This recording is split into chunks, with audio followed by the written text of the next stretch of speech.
well, this is what I got for Christmas. The family all pitched in. Got me a Kawasaki side-by-side. Caleb, ready to go? Alright, I got my chauffeur here. Have you ever done this before? Are you sure? Okay. Yep, gas, brake, and we're in low, so we're not going to go real fast. Good, let's see what you got.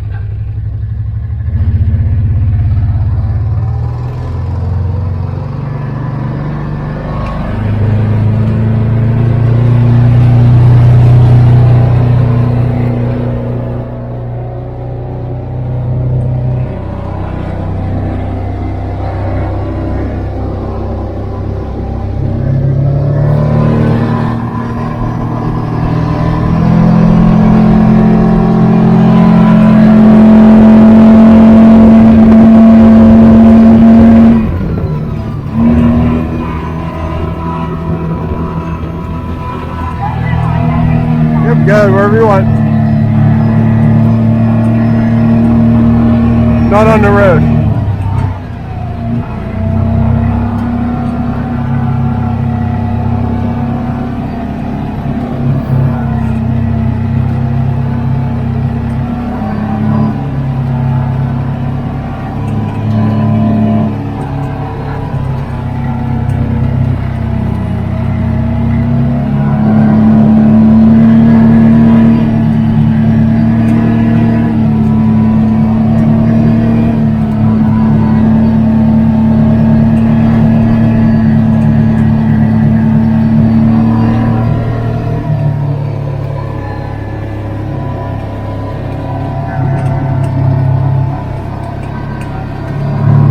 Loop down through the field.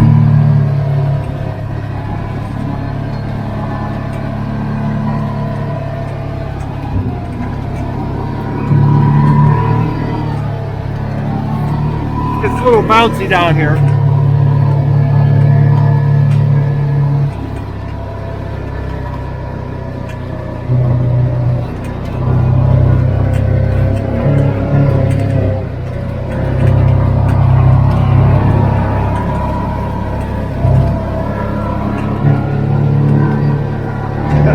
There's all of our Christmas decorations.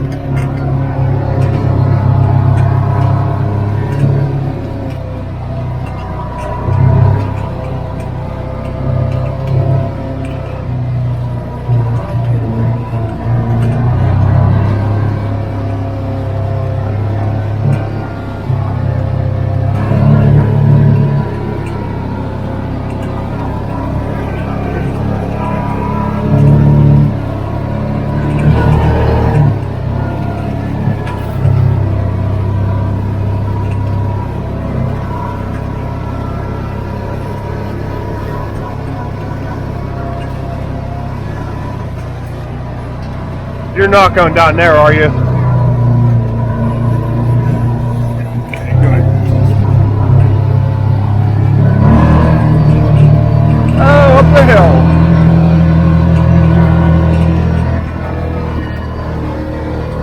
There we go. Alright, 5 more minutes of this and I'm done.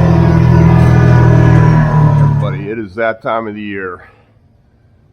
Well into the maintenance season. I don't know if you can see out these dirty windows.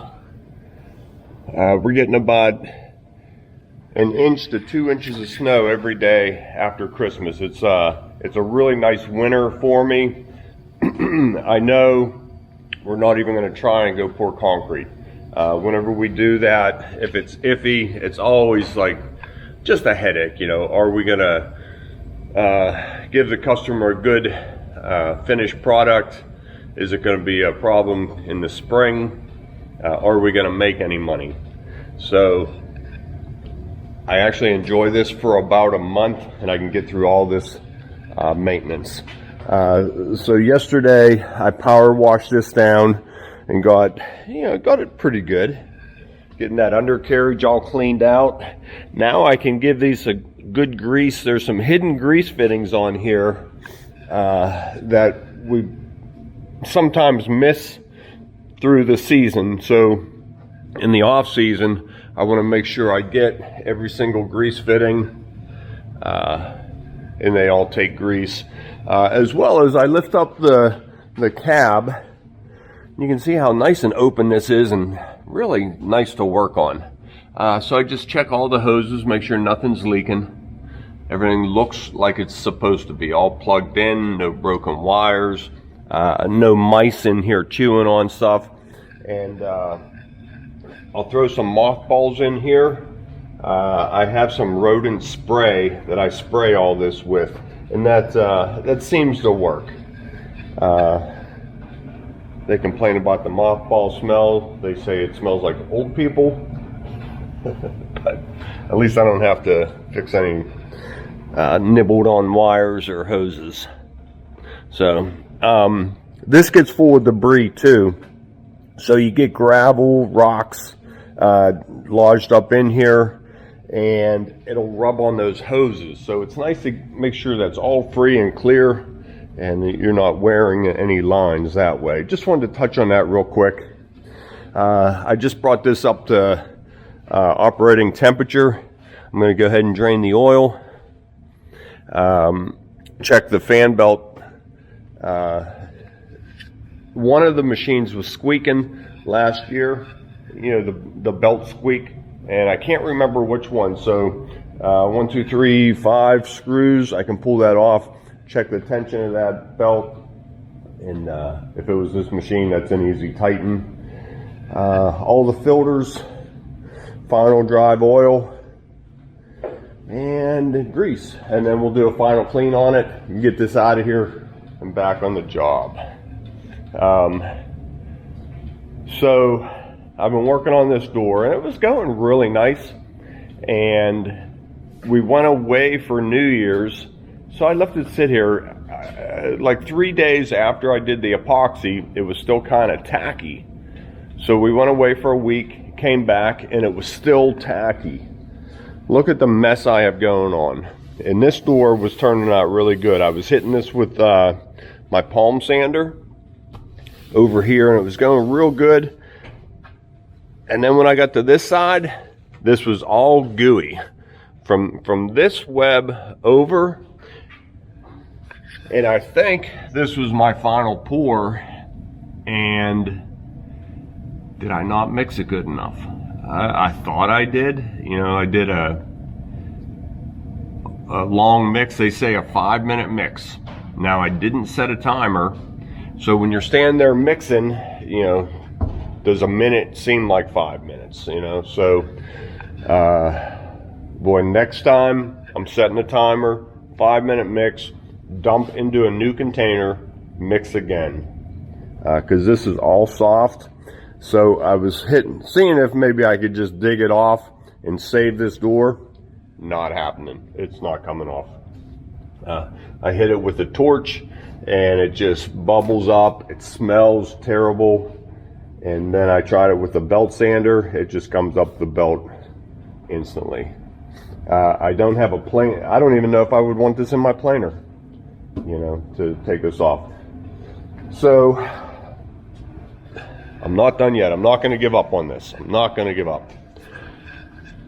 I have finished grade oak plywood underneath here. I'm going to flip this door over. This is a pantry door. The inside, this will never be seen.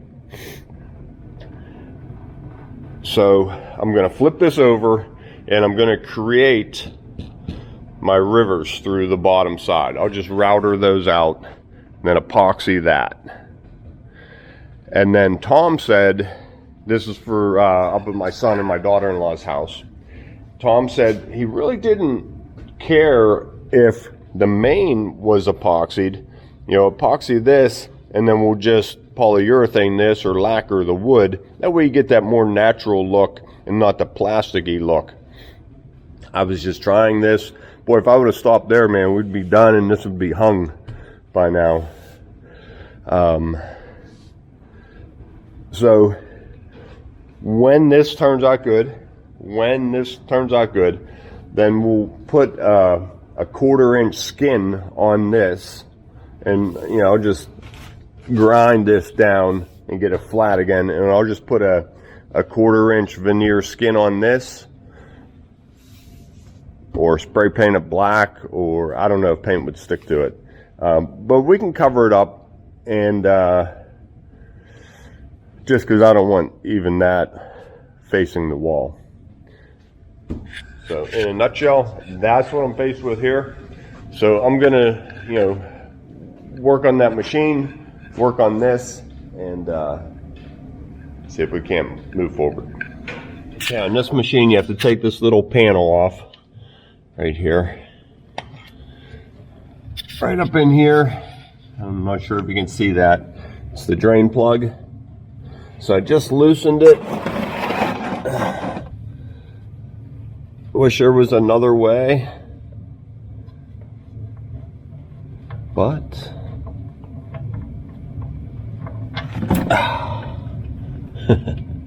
just do it as fast as you can and get your hand out of the way.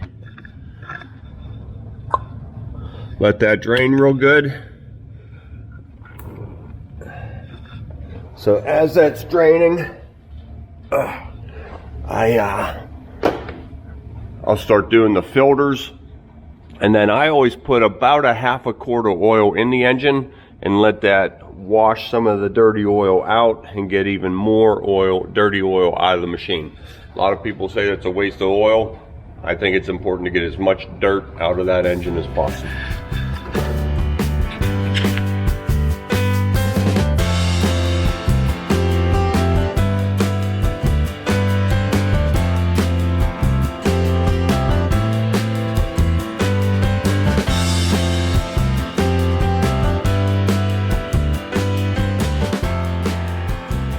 So just looking at these belts,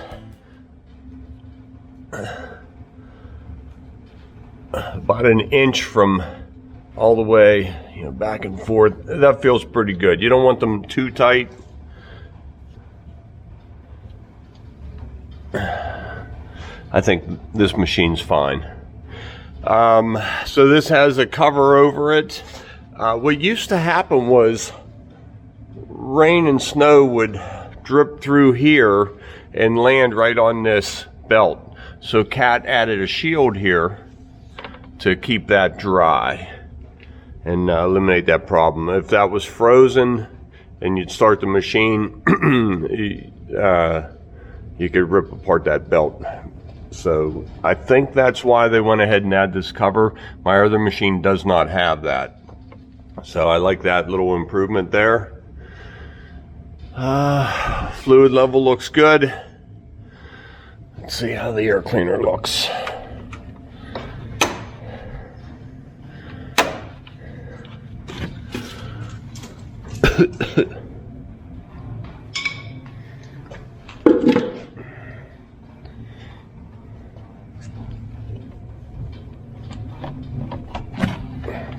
So the inner and outer. So,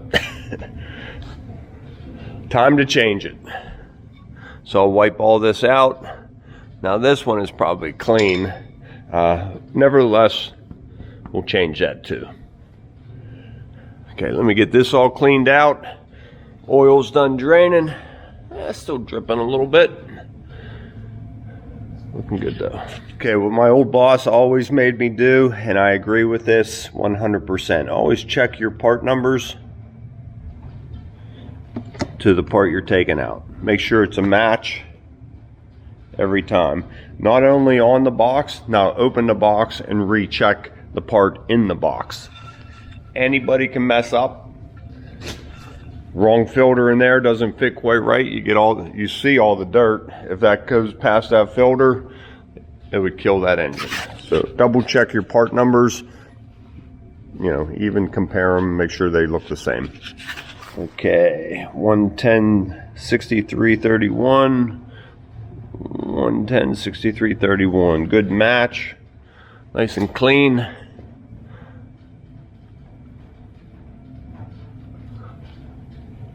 Wiggle it in and you'll feel it bottom out right there. Do that right away. Don't let that sit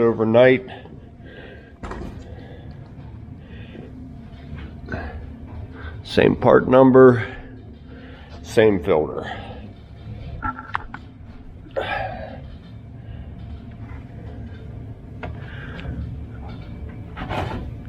Wiggles right in place. Bottom's hot. There you go.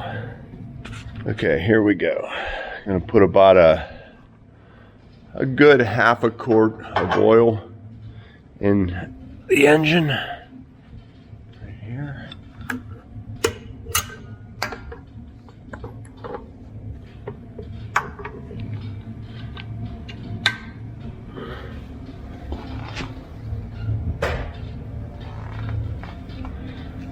Okay. Get that all in there. Here comes the oil.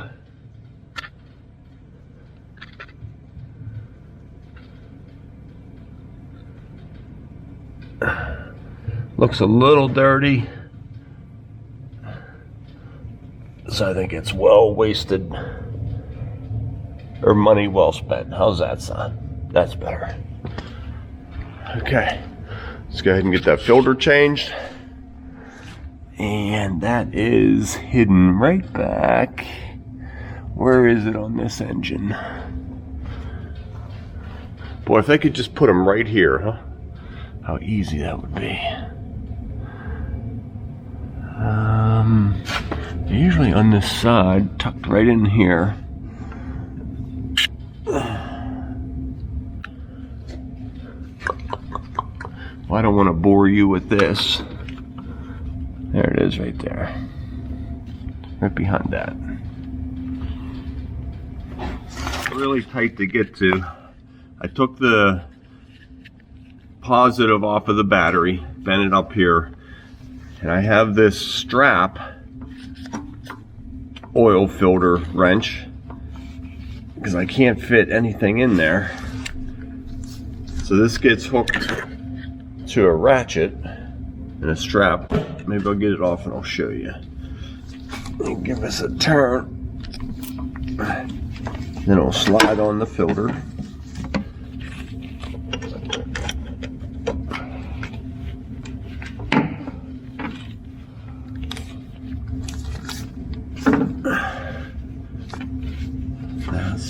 It's that simple. So that's why I have a garage full of tools, Donna. Because you need all of this stuff.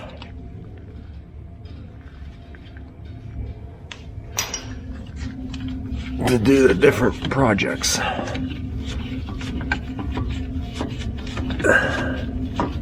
There it comes.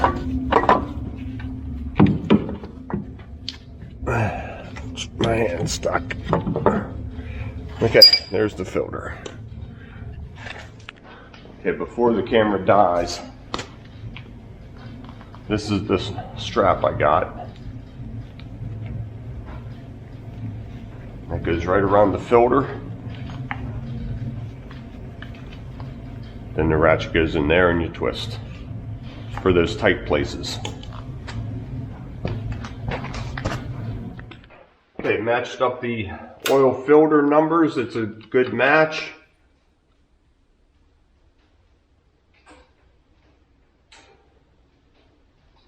Putting some clean oil into the filter. That way I'm not starting that engine completely dry.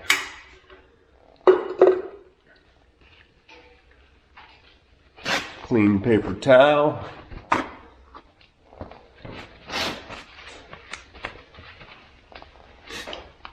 Take your finger with some oil. Make sure that rubber ring is damp the whole way around there. That way it'll slip as you tighten it. It won't roll that rubber. I already cleaned the back of the housing.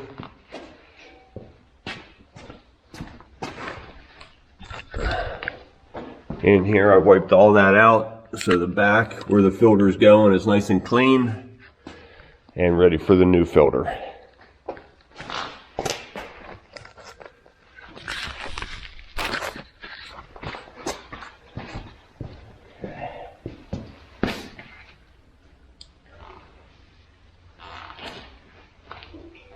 Now, A little bit of oil is going to drip out, but not much.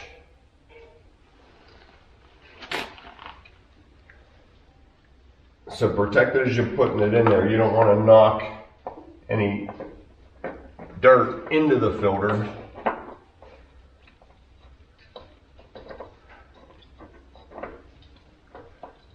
Screw it in place. Okay, I finished up the oil filter, the fuel filter. Put the drain plug back on. I wiped everything nice and clean. Now before I get into anything else, I'm going to go ahead and put oil in this because I would hate to forget to do that.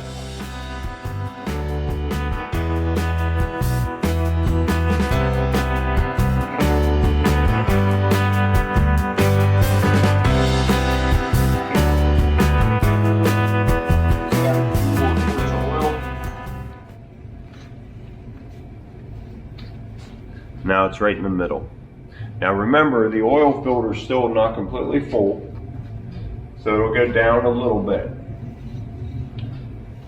I'm going to stop there for now until I finish my maintenance, and we'll run it, recheck the level, and probably add a quart.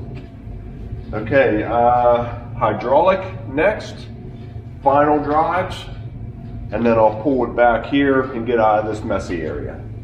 Okay, if you're attempting this based on my video, I need to say this is very important when changing the hydraulic. This has to remain, well, as clean as the engine oil. So when you're taking this filter out, this is a cartridge with clean hands. You squeeze these two tabs.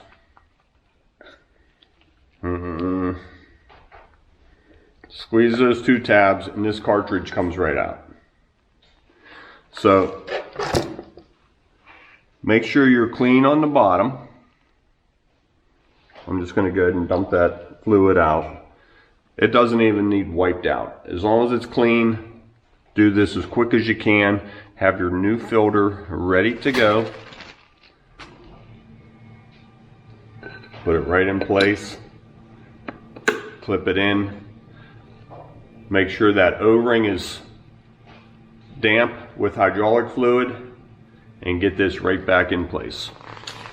Putting it in so that you're not knocking any debris. I don't even want to touch the camera and bring you closer. Just take my word for it. Just wiggle it in there.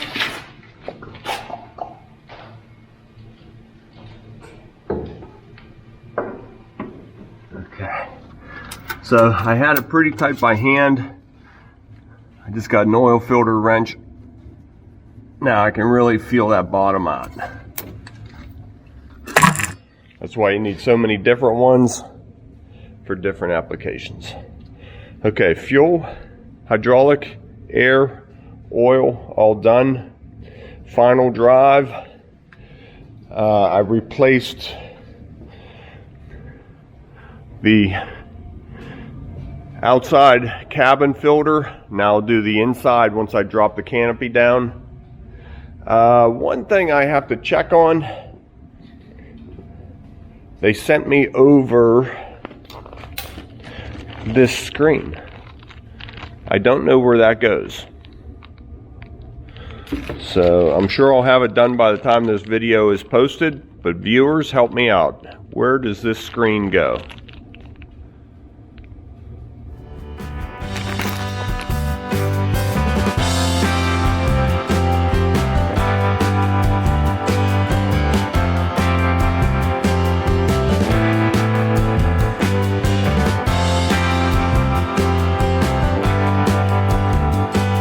Turn the key to the on position.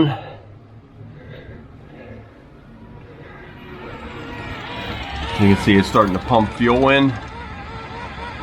So we'll let that go. Get all the air out of that filter. That way it'll save the starter from crank time. Just give it about a minute. I'll top off some antifreeze while I'm waiting. Let's start it up. It might stall If you don't let all that air get out, we'll just let it run a minute.